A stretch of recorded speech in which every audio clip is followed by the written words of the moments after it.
basically simple stuff, right? Other questions? Is this your incentive to get out early? Because I'll stand here and talk for 10 minutes if you don't ask a question. Yeah. One of the things in the Financial Regulation Act that was left out was Fannie Mae and Freddie Mac. And Great question. nobody seems to really have an idea what to do with it. What's your opinion? I mean, the whole housing market rests on that. Great. So the question is, what about the Freddie and Fannie that never got touched in the regulatory reform?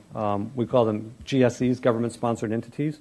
So great question. Now, they have promised, the Treasury, Tim Geithner's promised, it's business order number 1 now. It wouldn't surprise you altogether that Congress actually oversees the GSEs, and they just didn't want to put that into the bill. It was just too many steps. It was basically, it's enough to try to fix systemic regulation. It was just too much to bring in the GSEs and try to basically self-police something that they actually have responsibility for. So I'm not surprised. But I do think it's got to be solved soon. Now, the reason this matters to you guys, this is the single most important thing. He asked the most important question that's going to affect our lives in the next 5 years, by far. Because we're the only country, civilized society in the world that has government-sponsored entities in the mortgage business. The only one. I mean, no one else has it. And what that means is you and I buy homes at decent rates, at decent parameters, and then those of us who originate those loans have a government who will take them off our hands to...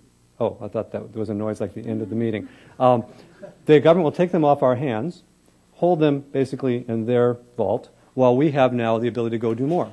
So it's this wonderful machine, and it works well unless those that are underwriting are not doing a good job or the government's holding bad loans. And that's what happened here. So what we need to think about is a change of ownership where with some kind of a hybrid government backstop of a guarantee, so that everyone knows that the loans are still going to be okay. Banks should probably start putting more of those on our balance sheet. It solves both issues. One is I wouldn't make a loan if I thought I had to keep it. That wasn't good, right? And number two, in the next couple of years, as this recovery is slow to recover, you all are basically saving more than you're asking for loans. And your banks are actually going to be looking for new loan alternatives to offset the deposits that we have in the vault. So it's a perfect time, if there's ever a time, for the banks to come in and join in a private-public partnership to move Freddie and Fannie off the government's books onto the bank books over like a 5-year window with a certain involvement of the government just to guarantee and protect America's interests that there could still be a 30-year fixed loan. Because that's the quid pro quo. If you just took it all away from the government and put it in the banks, you don't have a bank that can afford, and I mean literally afford, to have a 30-year loan on the books. It's just too much risk. And we're the only country, civilized country in the world, that has a 30-year fixed loan. Do you know that? Do you know the average term of a 30-year loan is 7 years and 1 month? How many of you have a home loan that's more than 20 years old? I'll probably be embarrassed here. Oh, good, not many of you. Okay, so you see, you don't actually intend to own it for 30 years, and you don't really want your bank to insure it for 30 years, but you do want to have a loan that's going to last as long as you're going to need it. So there may be a different kind of set of products as well. It needs to be tackled. I trust Geithner when he says it's job number 1. It's huge, and it needs to be fixed. But I think the answer is actually pretty easy. Yes? What do you think is the future role of... We're supposed to be using the microphone. Wait here. Yeah.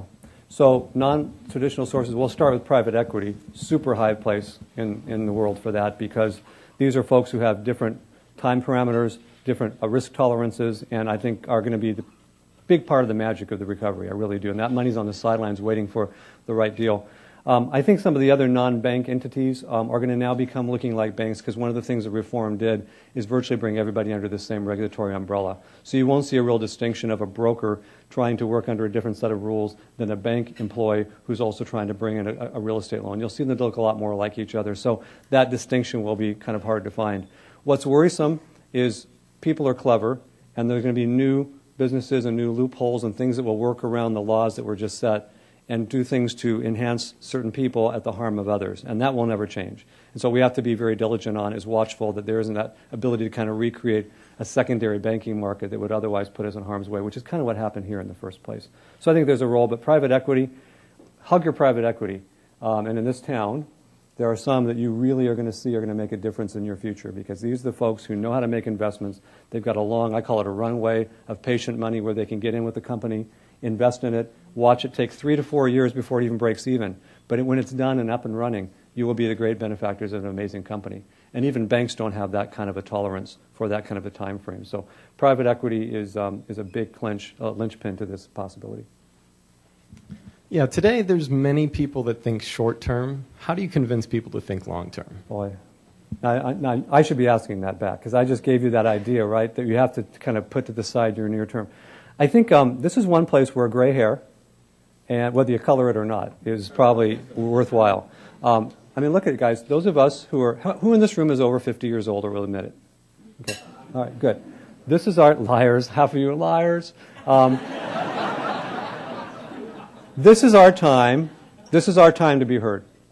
And it's very interesting you asked that, because you're young, and I like that. I'm glad you're here. But the fact of the matter is that in many, many circumstances, older people with more experience typically have just that, but it doesn't usually translate to wisdom. I'm telling you what, you guys, this time it's wisdom. And I think we need to be at the table offering the fact that we have been around long enough to know that a near-term action may look awfully good, but tell a story again and again and again when you can recall moments where near-term actions ended up being just that, near-term, and actually stymied the long-term growth. And you younger people, listen to us. We're not just old people. We actually have something to offer here. And I think that's very important, because some of the cities that have done really well made decisions 10 and 15 years ago, and they're benefiting from that. You may have made decisions 8 years ago you haven't seen yet, but also be prepared to showcase the milestones and don't make people wait a generation to see it. Do something, track it, manage it, track it, communicate it, track it, celebrate it, do it again. But I appreciate that question, and it's a wonderful generational question, because I think if you're willing to listen to us, we're certainly willing to talk to you. It's 1:25. One more question. Yes. Yeah. My second last, I'm going to tell you, I think the first half is 2 years, and I think the second half is 2 years. I think we're looking at end of 2012 till we see a remarkable, consistent, and repeatable recovery. I don't think it's ugly. I mean, it doesn't get worse. Yeah, it is ugly. It doesn't get worse, but it doesn't get better for a long time. And I'll tell you why. I'm not smart. The math is pretty basic. I never told you I was a math major, too. Wow, this guy covers all the bases. You know, the math of home stock, number of homes yet to go into foreclosure, yet to be put on the market, not being built at all, and the math of unemployment with the productivity we've now seen and the need for people to start to slowly hire back, those are both multi-quarters, if not couple-year transitions. They simply couldn't fix themselves that fast. They didn't get there that fast, and they're not going to get out of it that fast. Those are two key levers. So I think we need to look forward to a couple of years of kind of this is our normal and manage to it, but don't give up the fact there's going to be recovery. I said it, I know I did, and it's going to happen, and we need to be ready for it. So don't wait for it to be evidential and then start, because you're going to be way behind. Did you have one more? Wait. Gary says we are no more questions, so thank you very much.